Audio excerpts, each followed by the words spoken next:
우리 같이 하나님의 말씀을 보겠습니다. 하나님의 말씀은 시편 14편 1절에서 7절까지 말씀입니다.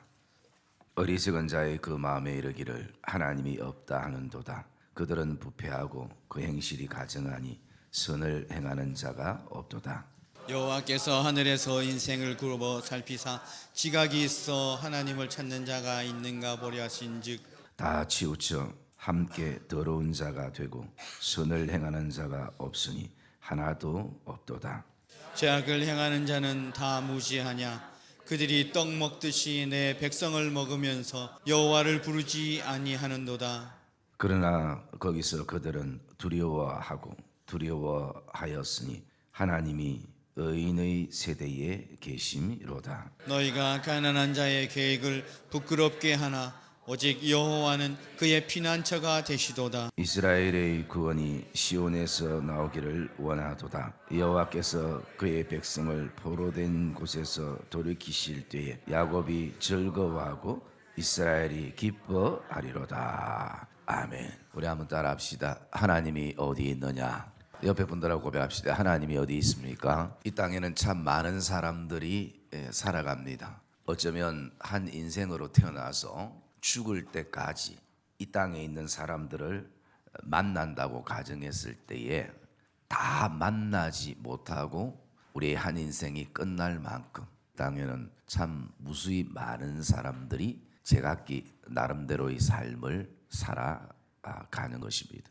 그래서 때로는 통계학적으로 그리고 또 세상적인 어떤 기준으로 이 땅에 있는 사람들을 분류할 때에 몇 가지 분류의 기준이 있습니다.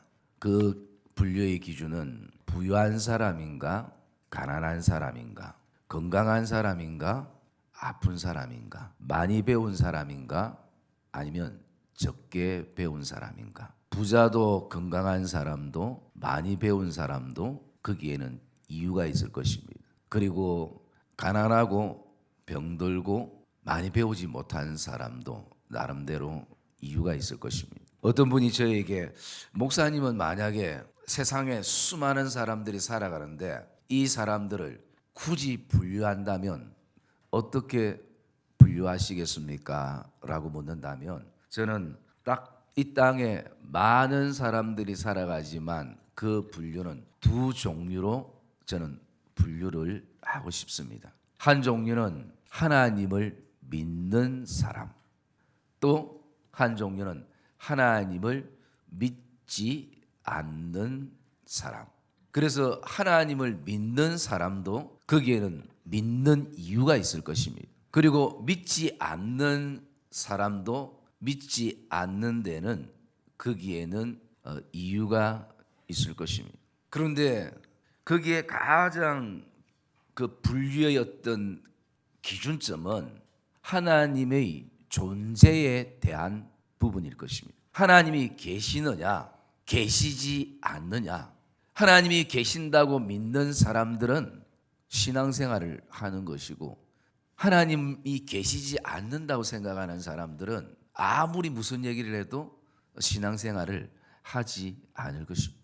저도 목사이지만 저의 어떤 얄팍한 지식으로 하나님이 이렇습니다라고 어떤 말로 설명해도 설명이 다 되지 않을 것입니다. 차라리 하나님이 이런 분입니다라고 제가 여기에 보여주면 어쩌면 그나마 믿을 사람들도 있을지도 모를 것입니다. 그래서 하나님의 존재를 증명한다는 것은 그렇게 쉽지만은 않는 것입니다. 왜냐하면 저도 목사의 아들로 태어나서 어려서부터 신앙생활 했는데 아무리 믿으려고 해도 하나님이 계신 것이 믿겨지지 않는 것입니다. 그러다 보니까 나중에는 믿는 척 해주기 시작했습니다. 그냥 교회 다니는 척 해주고 그냥 마치 하나님이 계시는 것처럼 인정하는 척하면서 믿어주는 척하며 살았던 시간들도 사실은 있었습니다. 그러면서 오늘 이 본문의 말씀에 보니까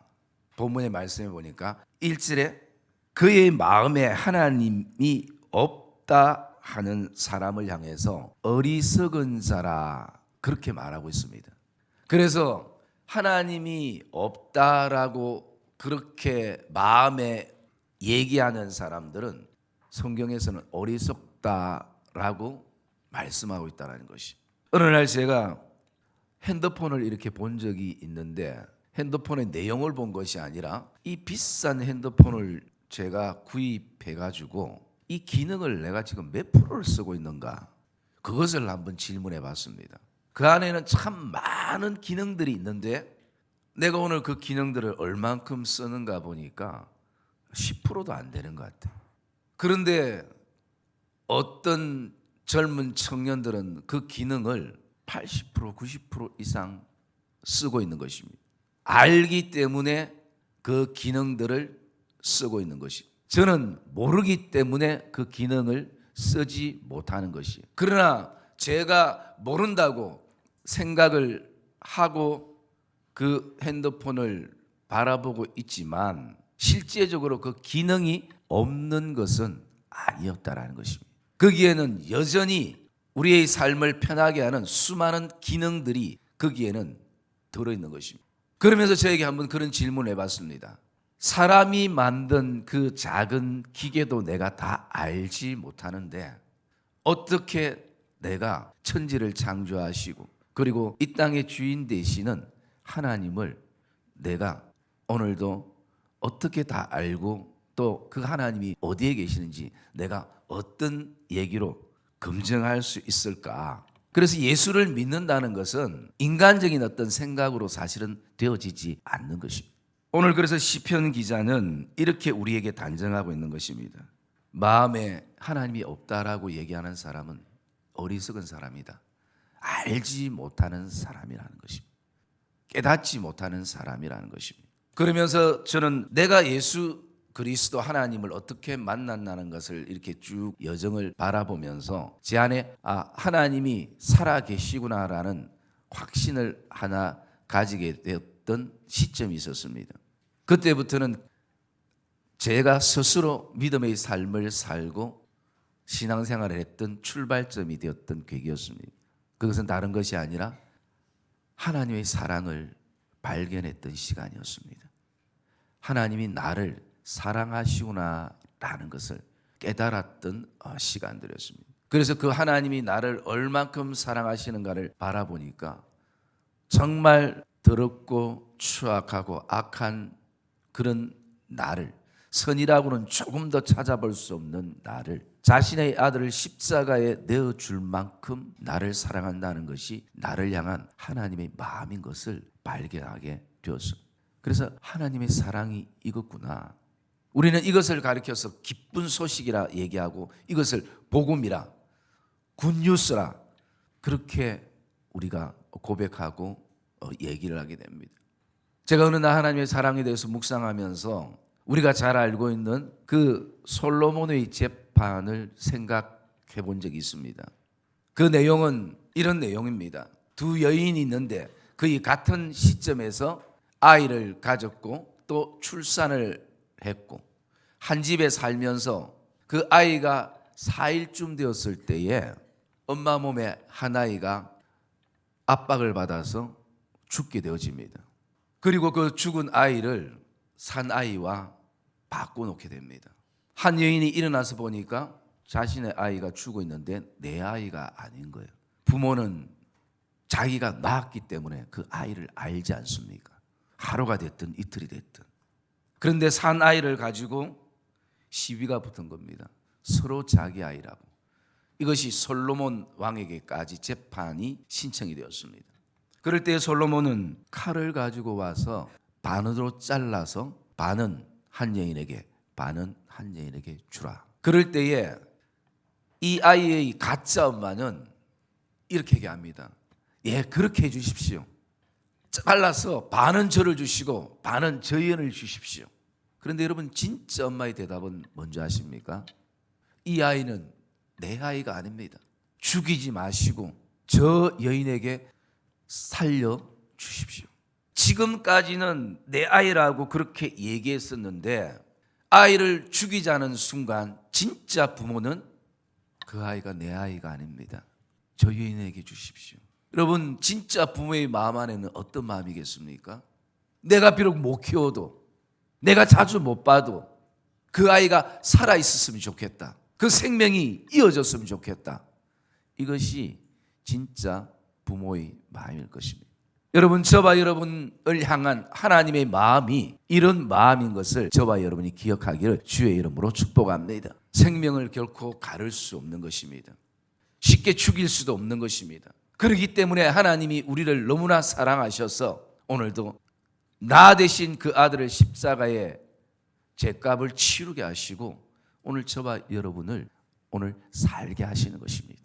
여러분, 오늘도 저와 여러분들이 기도하며 또 고백하며 또 나가야 될 것은 오늘 이 땅에도 어쩌면 우리가 믿음의 삶을 살면서 수없이 들어봤던 질문 가운데 하나가 하나님이 어디 있느냐 라는 질문들을 우리가 받게 되고 또 우리 스스로도 가지게 되는 것입니다.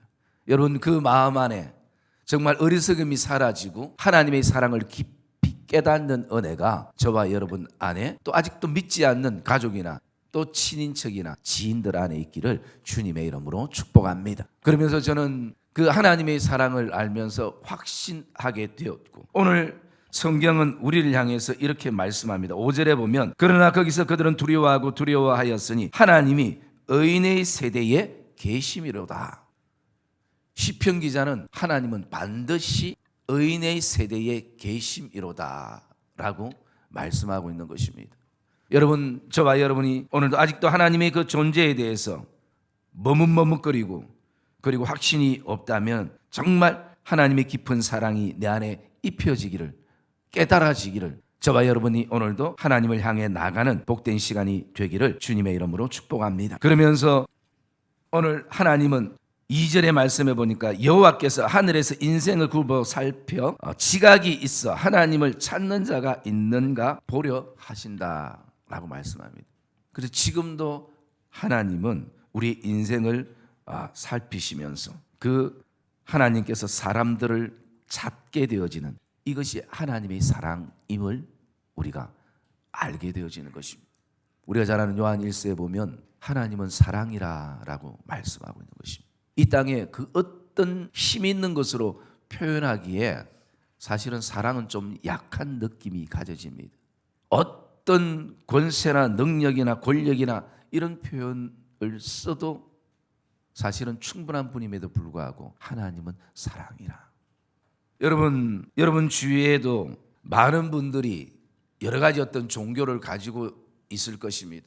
특히 우리 한국은 유교나 샤머니즘 신앙이나 토속 신앙이나 무속 신앙들이 참 많이 우리를 힘들게 할 때가 있습니다. 그러면서 우리 기독교와 그리고 그런 어떤 종교의 어떤 차이점이 많이 있지만 저는 딱 한 가지 가장 큰 차이는 바로 이것이라 생각되어지는데요. 그것은 무속 신앙과 토속 신앙과 그리고 여러 가지 종교 안에는 사람에게 계속 두려움을 준다는 것입니다. 오늘도 신이 노하였기 때문에 사람이 신의 노여움을 풀어야지. 그래서 구슬을 하고 그래서 또 다른 어떤 액션을 하고 그래서 가야 되고 여러분 그놈의 신이 대체 어떤 인격과 어떤 마음을 가졌기에 그 심심하면 신이 노해가지고 사람이 달래야 되는 것입니다. 여러분 기독교는 그런 종교가 아닙니다. 하나님은 사랑이라는 것입니다. 하나님은 우리에게 두려움을 주고 그리고 하나님은 노여워하고 막 겁이 나서 하지 않으면 바치지 않으면 안 되게 되는 그런 하나님이 아니시라는 것입니다. 그래서 여러분 우리는 예수 믿는 사람들은 이사 갈 때도 그 손 없는 날 신경 안 쓰는 것이에요. 이삽이 싼 날을 신경 쓰지 손 없는 날 이런 거 신경 안 쓰는 것이에요. 결혼의 아합수도 신경 안 쓰는 것이에요. 어느 날 잡아야 가정이 잘 산다는 것도 신경 안 쓰는 것이에요. 여러분 얼마나 우리가 하나님 안에서 자유를 누리면서 살아갑니까? 그런데요 그렇지 못한 종교를 믿는 사람들 보면 모든 것이 매여 있는 것입니다. 여러분 성경은 우리에게 말합니다. 진리를 알지니 진리가 너희를 자유케 하리라 라고 말씀하는 것입니다.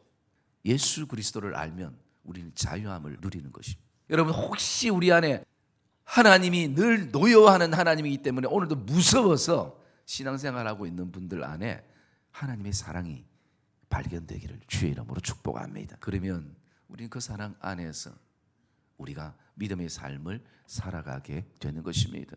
그러면서 저는 개인적으로 신앙생활을 하면서 너무나 좋은 거 하나가 있다면 하나님이 내게 주시는 평안함인 것이. 오늘 6절의 말씀에 보면 이렇게 말하고 있습니다. 너희가 가난한 자의 계획을 부끄럽게 하나 오직 여호와는 그의 피난처가 되시도다. 여러분, 하나님이 나의 피난처가 되신.